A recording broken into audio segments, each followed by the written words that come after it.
Tenga un excelente día, doctor Cabrera. A mi grupo y a mí nos corresponde exponer el laboratorio 1, que lleva por nombre columna vertebral, espalda, nuca y región suboccipital. Mi nombre es Catherine Daniela Centeno Rivera. A continuación vamos a hablar sobre las generalidades de la columna vertebral. La columna vertebral constituye un pilar osteofibroso que forma parte del esqueleto del tronco y el cuello. Se sitúa a lo largo del plano sagital medio en posición dorsal y provoca relieves en la superficie posterior del tronco. La longitud de la columna vertebral representa unas 2/5 partes de la altura total del cuerpo, en los hombres unos 70 centímetros y en las mujeres unos 60 centímetros.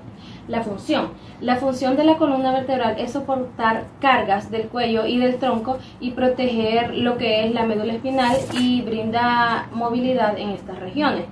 La columna vertebral raquídea o raquis se divide en 5 grupos o regiones según su localización y morfología. La columna vertebral se divide en las vértebras, lo que son las vértebras cervicales, las dorsales o torácicas, lumbares, sacras y coxígeas. Están unidas por ligamentos y cartílagos. Las 24 superiores están separadas una de la otra y son móviles. Lo que serían desde acá hasta acá son las 24 vértebras móviles. Y luego se encuentran las 9 inferiores, que estas son fijas. Ellas normalmente 5 de ellas se fusionan para formar lo que es el hueso sacro, y las últimas 3 o 4, las cuales son rudimentarias, se fusionan para formar lo que es el coxis.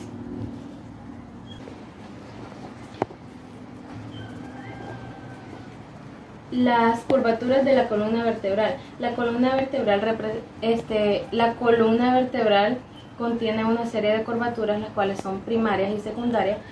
La curvatura primaria es una curvatura de concavidad anterior, reflejando la forma o posición original del embrión, las cuales se mantienen en las regiones torácica y coxígea en los adultos, que sería esta de aquí y esta de aquí. Esta sería la curvatura primaria en la región torácica y esta sería la curvatura primaria en la región del coxis. Estas son la curvatura primaria, también se le denomina cifosis. Y luego se encuentran lo que son las curvaturas secundarias o compensatorias de concavidad posterior, y se forman en las regiones cervical y lumbar, que sería esta en la región cervical y esta en la región lumbar. A las curvaturas secundarias se les denominan lordosis. Y esta curvatura secundaria permite que el peso del cuerpo se balancee y se mantenga la bipedestación erguida en el cuerpo. Las vértebras típicas normalmente contienen lo que es un cuerpo, un arco, láminas, pedículos y procesos espinosos. Vamos a hablar sobre lo que es el cuerpo. El cuerpo es la parte anterior en forma cilíndrica y que soporta el peso. Es esta parte de acá, y contiene lo que es una cara superior y una cara inferior. Luego se encuentran lo que es el arco en la vértebra. Está formado por 2 pedículos, que serían estas partes de acá, serían los 2 pedículos, uno izquierdo y uno derecho, y también está formado por 2 láminas, que serían estas dos también, una izquierda y una derecha, y estos dos al unirse forman la parte lateral y posterior del agujero vertebral, que sería este de acá, este agujero del centro, se les denomina agujero vertebral. Luego se encuentran lo que son las láminas, que serían estas de acá. Igual son 2, una derecha y una izquierda, que se funcionan en la línea media y poseen una cara interna que se encuentra en contacto con las meninges, y también contienen una cara externa y un borde superior y uno inferior. Esta parte de acá de las láminas es la que se encuentra en contacto con la meninge de la médula espinal. También contienen 2 pedículos, que sería también uno izquierdo y uno derecho, que sería el pedículo izquierdo, el pedículo derecho, y estos dos unen el arco a estos 2 pedículos, unen el arco vertebral al cuerpo. También el arco presenta 7 proyecciones óseas llamadas procesos o apófisis, las cuales son 4 articulares, que serían 2 superiores y 2 inferiores. También contiene 2 apófisis transversas, que serían estas de acá, y contiene un proceso espinoso que sería este del centro.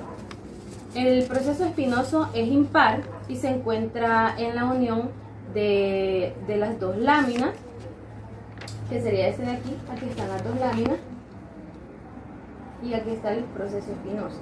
Es impar porque solamente es uno. Los procesos transversos, que serían estos de acá, también uno izquierdo y uno derecho, estos se proyectan a ambos lados a partir de la unión del pedúnculo y la lámina del mismo lado, o sea, el pedúnculo de este lado con la lámina de este lado, y luego se proyecta la apófisis transversa. El arco junto con el cuerpo, que sería este de acá es el arco y este de acá es el cuerpo, forman las paredes del agujero vertebral, que es el ya antes mencionado, este de acá, y todos los forámenes superpuestos forman el conducto vertebral o raquídeo, que es el que almacena la médula espinal y la protege. Gracias. Compañeros, tengan todos unos buenos días, tardes o noches, dependiendo de a qué hora estén viendo el video.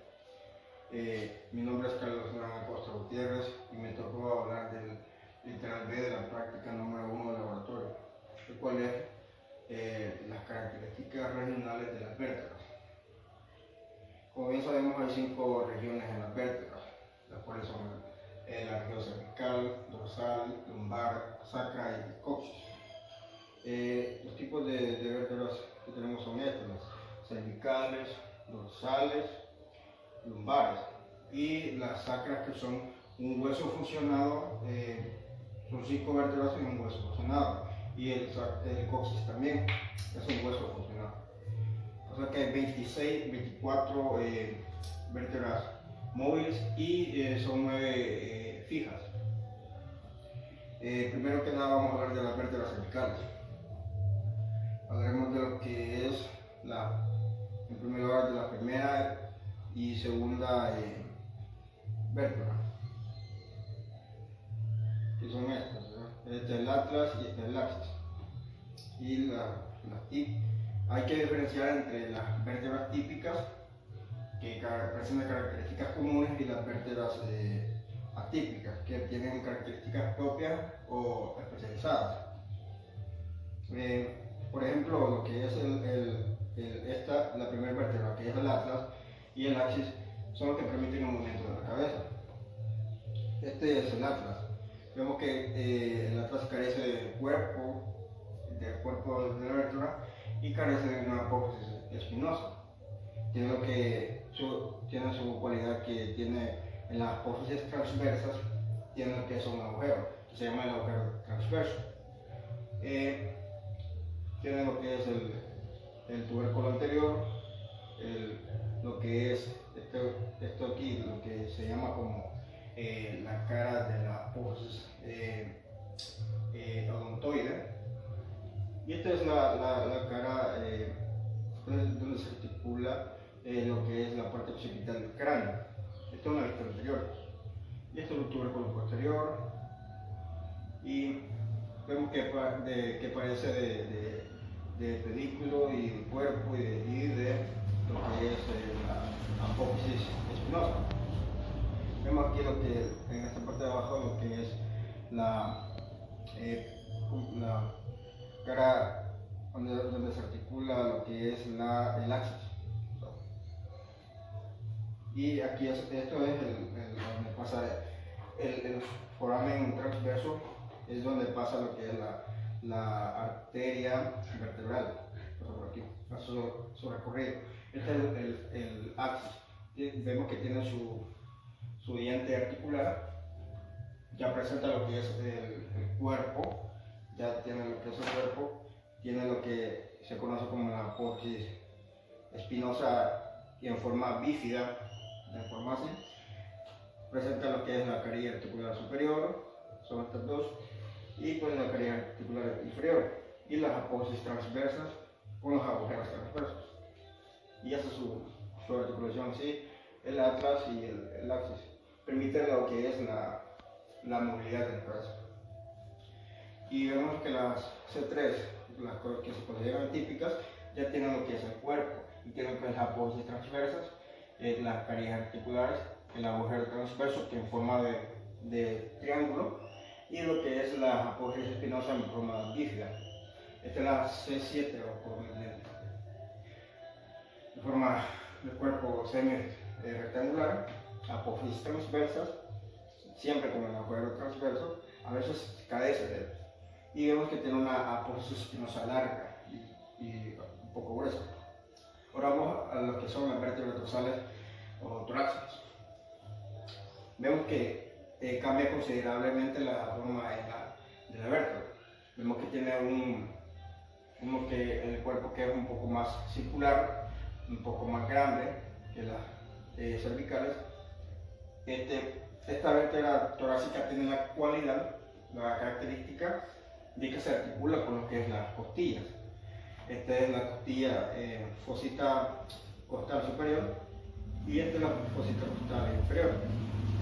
La carilla articular superior, vemos que tiene el agujero vertebral un poco como con forma redonda, los pedículos un poco cortos y un poco delgados, y tiene la apófisis espinosa un poco larga.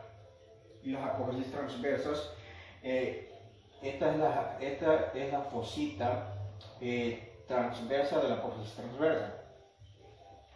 Y las vértebras torácicas tienen la cualidad de que tiene lo que es la apófisis transversa, la apófisis espinosa, perdón, en forma que va hacia abajo. Veremos lo que es la apófisis, la vértebra lumbar. Vemos que ya cambia considerablemente la forma de la vértebra. Tiene la vértebra que es más grande que las demás. ¿Por qué? Porque es donde se soporta el mayor peso, en la región lumbar, ya que está sosteniendo lo que es la zona de la cabeza, del tórax y todo, en donde soporta el mayor peso.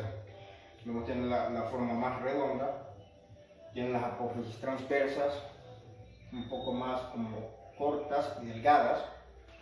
Las carillas articulares están en esta posición, los pedículos ya son un poco más cortos y gruesos, y tiene lo que es el agujero vertebral en forma como de triángulo, y tiene lo que es la apófisis espinosa un poco más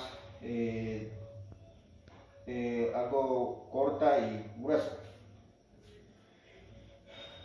Ahora veremos lo que es el sacro y también lo que es el coxis, ¿no?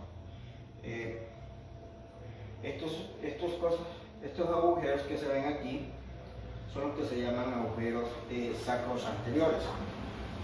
Esto aquí es lo que es la base del sacro, y esto es abajo de esto y es el promontorio. Vemos que estas son las crestas transversas, esto que hace como una pequeña la división de la cresta en el mismo hueso fusionado. Esto aquí es lo que es la lámina y las carillas articulares, auriculares, que son estas dos. Y pues en la parte posterior podemos ver lo que son las carillas auriculares, los agujeros sacros posteriores, que son estos agujeros de aquí, las crestas sacras media, que ponen posición aquí, cresta sacra intermedia, que se presiona por ahí, y la cresta sacra lateral. Y vemos lo que es la carilla auricular. Y pues lo del coxis, vemos que es esta parte más pequeña. Esta de aquí es el coxis. Son como 4 vértebras en un pequeñito hueso de la punta donde termina lo que es la vértebra, la columna vertebral. En la parte posterior podemos ver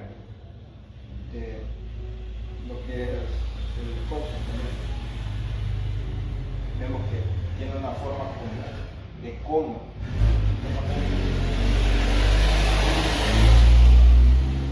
Una forma de cono y se articulan las cuatro vértebras del coxis. Esto ha sido toda mi participación y quedarán los más compañeros. Debido al tiempo establecido de las exposiciones, pues estamos tratando de hacer un poco breves para que los demás compañeros puedan exponer su parte. Así que esto ha sido todo y muchas gracias por la atención. En esta oportunidad y para dar continuidad al desarrollo del laboratorio número 1, vamos a proceder a hablar un poco sobre lo que son las articulaciones.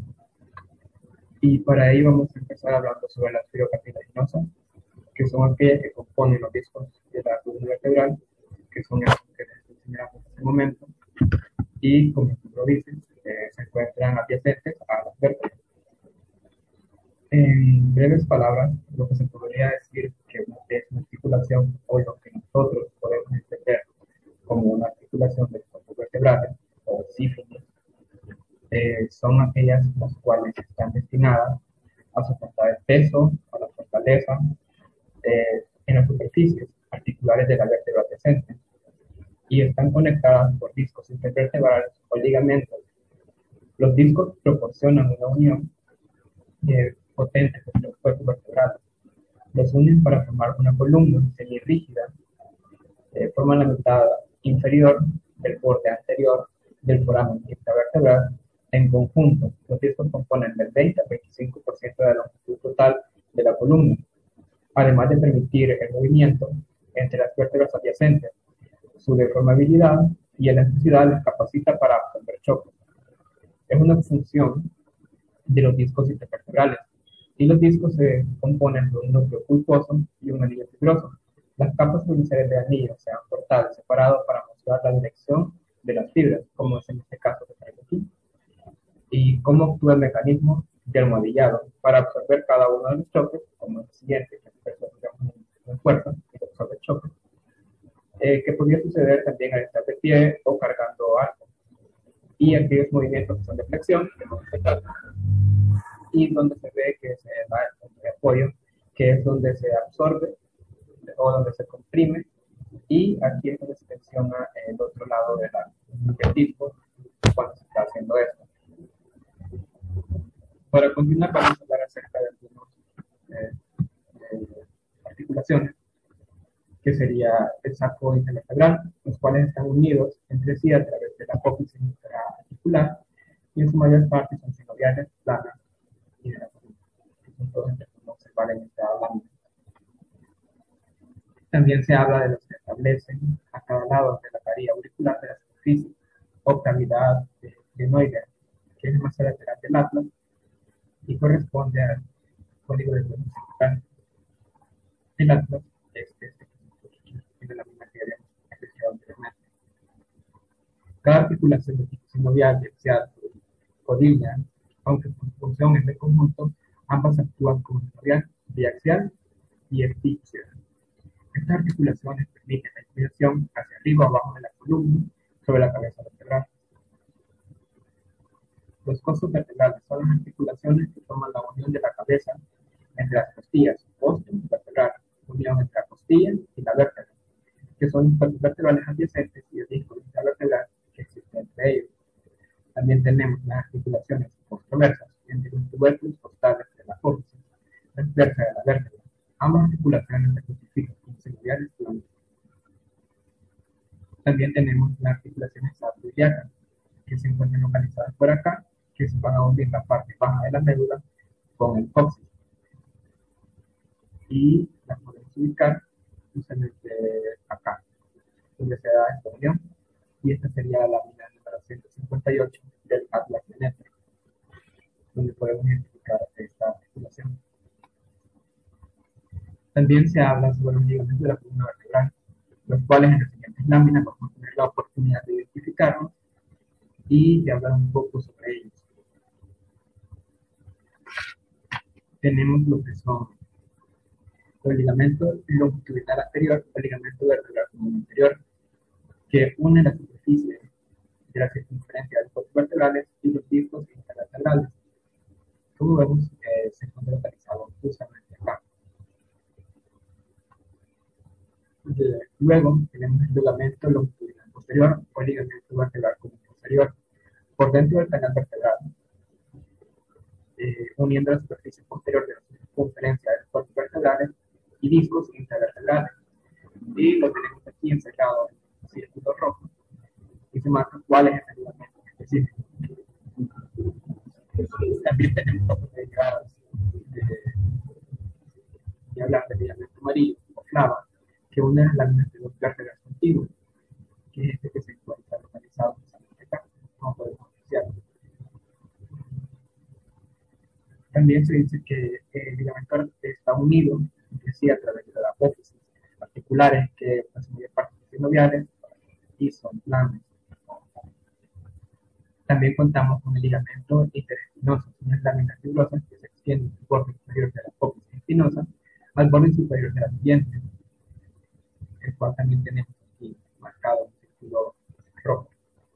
Luego tenemos el ligamento supraespinoso que se encuentra justamente abajo del que ya acabamos de mencionar y conecta los vértices de todas las apófisis espinosas desde el sacro hasta la séptima vértebra cervical de la apófisis espinosa de la vértebra C7 hasta la protuberancia occipital externa. Bueno, me toca hablar sobre la espalda y la nuca. Identificaremos el nervio occipital mayor, el nervio occipital tercero y el nervio occipital menor y también la arteria occipital. Comenzaremos sobre el nervio occipital mayor. Este es el cual perfora los músculos semiespinales, los cuales son el trapecio y el esclenio. Este perfora los músculos y sumerge hacia la superficie, hacia el final de la nuca superior. Podemos ver que aquí el nervio occipital mayor, ramo dorsal del nervio espinal C2, de color amarillo, emerge hacia final de la nuca superior. Inferiormente al nervio occipital mayor, también encontramos el nervio occipital tercero, como lo podemos identificar acá. De igual manera, emerge hacia final de la nuca superior y lo podemos identificar de esta forma.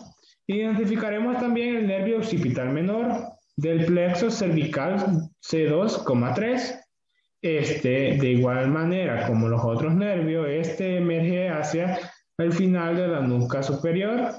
Ahora, hablaremos un poco sobre la arteria occipital. Una pregunta del laboratorio que decía que ¿dónde se encuentra la arteria occipital? La arteria occipital se encuentra entre el nervio occipital mayor y el nervio occipital tercero. Esta de igual manera, como lo podemos ver, se encuentra al final de la nuca superior y emergió desde de aquí hasta acá.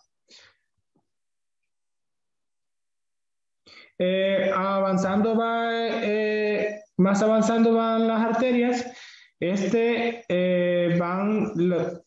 Van hacia arriba, se van alejando de la línea media.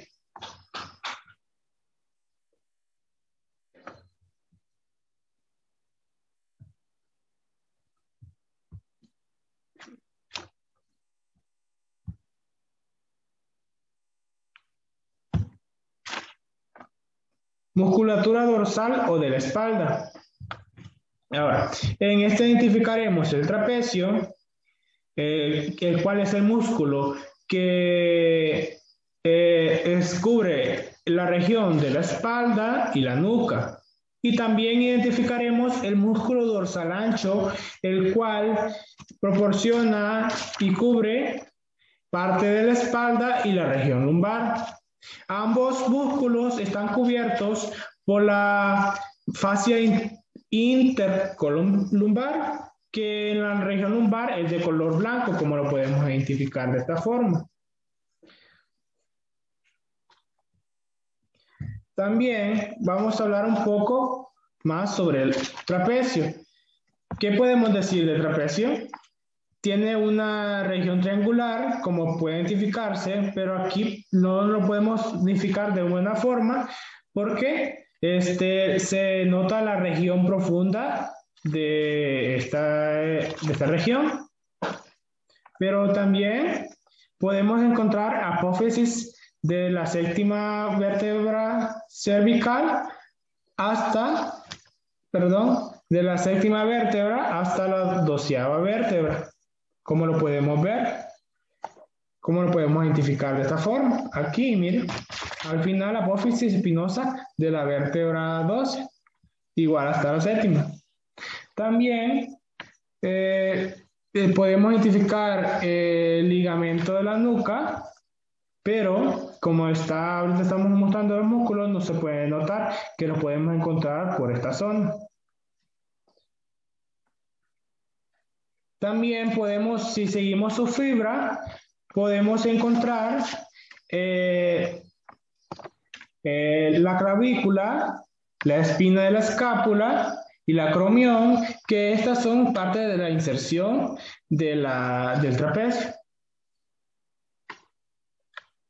Al levantar el músculo trapecio, como podemos identificar aquí en su cara profunda, esta es la cara profunda del músculo trapecio. Podemos notar sus vasos sanguíneos y sus ramas nerviosas, las cuales las arterias provienen de la rama superficial de la arteria cervical, transversal, siga las ramas y veremos que necesitan del nervio accesorio, todas ellas. Como se nota aquí, mire, de color amarillo, el nervio accesorio, llega hasta comienza en la región de la romboide, está en esa zona. ¿Cómo lo podemos identificar?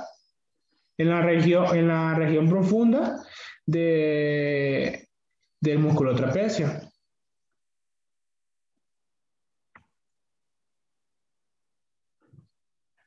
Ahora, al retirar el músculo trapecio, encontraremos en la nuca el plano que corresponde al plano profundo. También encontraremos, como veremos, el esplenio de la cabeza, que está cubierta por el elevador de la escápula, como lo podemos identificar en esta zona. ¿Cómo lo podemos identificar? Profundo al músculo, el elevador de la escápula, en su porción inferior cursa el nervio dorsal escapular, que la inerva y sigue su trayectoria hacia los músculos romboides, que los veremos a continuación. El músculo romboide mayor lo podemos encontrar en esta zona y el músculo romboide menor en este lugar. Se observa que son laminarias musculares que se insertan en el borde vertebral de la escápula, no tienen límite, pero se utiliza como punto de referencia. Gracias.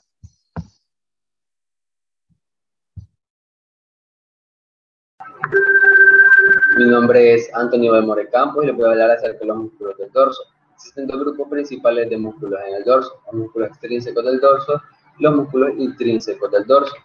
Los músculos extrínsecos del dorso se dividen en dos: músculos extrínsecos superficiales del dorso y músculos extrínsecos intermedios del dorso. Los músculos extrínsecos superficiales del dorso son el trapecio, el músculo dorsal ancho, el elevador de la escápula y romboides. El trapecio es que tiene forma de triángulo, si lo observamos desde el plano medio. De formar dos triángulos o juntar dos triángulos se forma un trapecio. Es por ello de que proviene su nombre.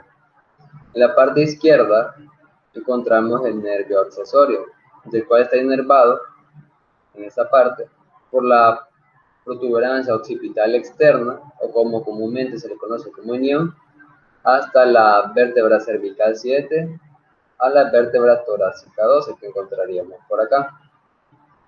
Y una de sus funciones es aproximar las escápulas y elevar los hombros. Luego encontramos un músculo dorsal ancho, el cual su función es abducir y poder rotar los miembros superiores. Su inervación se encuentra en el nervio tóraco-dorsal, que se encontraría por acá, y este tiene su origen desde la vértebra torácica 7 hasta el lumbar 5, que lo encontraríamos por acá. Luego tenemos los romboides, que serían estos dos, y estos son más profundos que el trapecio. Y estos se dividen en dos, el romboide mayor y el romboide inferior. El romboide inferior es este que encontramos acá, y este es el romboide mayor, o como comúnmente se les conoce como mayor, menor, y el menor, que es el romboide superior, ¿verdad? Entonces, es decir, que el romboide mayor carga al romboide menor. Por último, tenemos al elevador de la escápula, que sería este, y este tiene su inervación en la vértebra cervical 3 y vértebra cervical 4, y también por el nervio dorsal ancho, que lo encontraríamos por acá. Luego encontramos los músculos extrínsecos intermedios del dorso. Estos son músculos delgados, designados habitualmente como músculos respiratorios superficiales. Esta tiene su función proprioceptiva de los músculos serratos, y estos músculos se dividen en dos: los músculos serratos superiores y los músculos serratos inferiores. Los músculos serratos superiores son los que están inervados desde la vértebra cervical 7, que sería por acá, hasta la vértebra torácica 3, que se encontraría hasta acá. Y luego los inferiores, que están inervados desde la vértebra torácica 11 hasta la vértebra lumbar 2.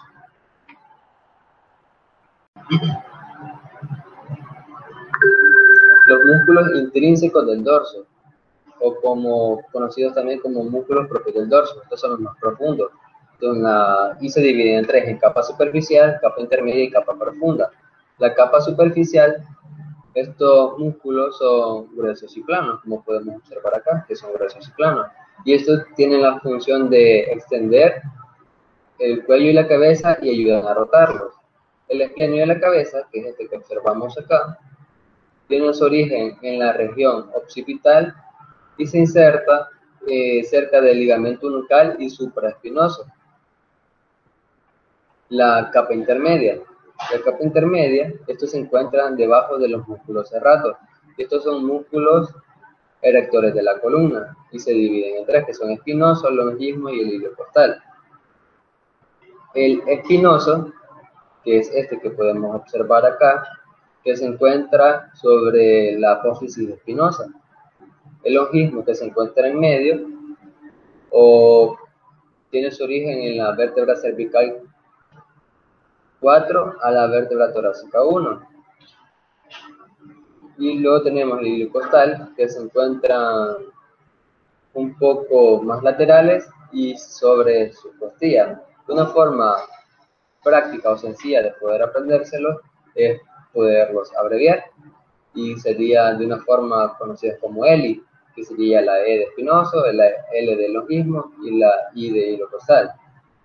La capa profunda. La capa profunda son los transversos espinosos. Los transversos espinosos son un proceso transverso de las vértebras, como lo dice su propia palabra, ¿verdad? Y estos se dividen en tres: semiespinosos, multífidos y los rotadores. Los semiespinosos, que son estos que se encuentran acá, son los que se encuentran más, o como los que tenemos acá, ¿verdad? Que son los que se encuentran más superficiales al miembro. Los multífidos, que son estos que se encuentran acá, son los que se encuentran, digamos, en medio o intermedios al miembro, y los rotadores, que son los que se encuentran más profundos respecto a los tres miembros transversos espinosos. Músculo suboccipital y profundo del cuello. Estos son 4 pequeños músculos de la región suboccipital, y estos son el recto posterior menor de la cabeza, que es este que encontramos acá. Luego encontramos el recto posterior mayor de la cabeza, que es este. Y también se compone del oblicuo mayor de la cabeza y del oblicuo menor de la cabeza. Y estos cuatro están inervados por el nervio suboccipital, que es este es el nervio suboccipital. Bien, dice acá, investigue el origen de la arteria vertebral. La arteria vertebral, que es esta, ¿verdad? Esta es la arteria vertebral que señala desde acá, la arteria vertebral. Esta comienza de la raíz del cuello, como las primeras ramas de la arteria subclavia.